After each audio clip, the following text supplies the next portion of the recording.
Hey everyone, Professor Michael Scanlon here. Where? Right here. How's it going? So today, let's make some soap. And it involves some ingredients you might not be aware are actually in soap. And it's actually not that hard to do. You can use stuff that you can buy at Walmart or a grocery store to do this, or a hardware store even would sell some of this stuff. And the biggest issue is going to be time. It does take a little while to do, about a half an hour or so. So just be a little bit patient with it. One of the things that is a main ingredient is fat. Now I'm using vegetable shortening, Crisco. You can use vegetable oil, you can use some type of fat, all right? And I've got 5 grams of fat here, and I'm gonna add to it some sodium hydroxide. Now this is 30 milliliters of 15% sodium hydroxide. Now where the heck am I gonna get this? You can get it at Walmart or a hardware store. It's commonly called lye or caustic soda. You can get it under those labels. They also have some crystal drain cleaner that comes in like a solid form. You can dissolve in water. How do I make a 15% solution of that, whichever form of lye you happen to get? Well, let's say I have 85 milliliters of water and I add to it 15 milliliters of sodium hydroxide or lye. That gives me 100 milliliters total. 15% of that is that lye. Okay, so I've got 30 milliliters total, so 15% of this is sodium hydroxide. I'm going to add it to it, and I've also got a stir bar in there to stir this thing up. And you want to add the same amount of just water, filtered water if you can. And I am going to turn the heat on and stir this thing up. Now as it's heating,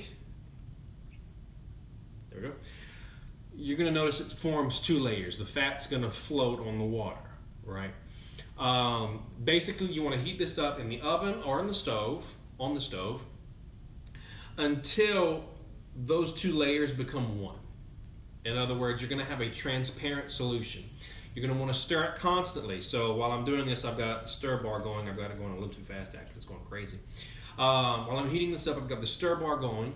So while you're heating your solutions, stir it constantly, okay? Now this is going to take about 30 minutes, maybe 20, maybe even 15 if you're lucky, to get it to where it's not 2 layers. Now the fat's starting to kind of break apart, so eventually we would see 2 layers. It would take a little while to get it to be homogeneous, 1 layer, that's a transparent solution. Once we get it to that point, we're going to add a saltwater solution. Okay, this is just regular salt and water. Pour the salt in the water, saline, there you go. Once we have our solution mixed up, we'll add salt to it. That's going to help us form the solids. And then you're going to want to chill it, and that's going to help the solids actually coagulate. The end result is going to be soap. Now once you chill it, you're going to want to let it be filtered or drained. You can drain it through cheesecloth or just kind of let it sit there and evaporate. Wash it off. I know it seems silly to wash off soap, but you can wash off the soap and rinse it with cool water, and that's going to remove any extra chemicals, especially if you have like sensitive skin. You're going to want to rinse it a couple of times. The final product, it's not going to hurt you, but just to make sure, rinse it off. It's going to look really ugly. This is the end product. This is soap. Well, what am I going to do with this, right? Nasty looking stuff. Well, this is still a little wet, so you can let it dry. You can add coloring, food coloring if you want. You can add essential oils to make it scented. You can shape it and dry it out. Basically, once you get to this point, use your imagination, and you've just made your very own soap. So let me know how it works out. Be careful, adult supervision. You are working with chemicals, and you are working with heat. A little bit of patience and maybe some trial and error, and you can have your own soap making business maybe. Maybe one day I'll buy some from you.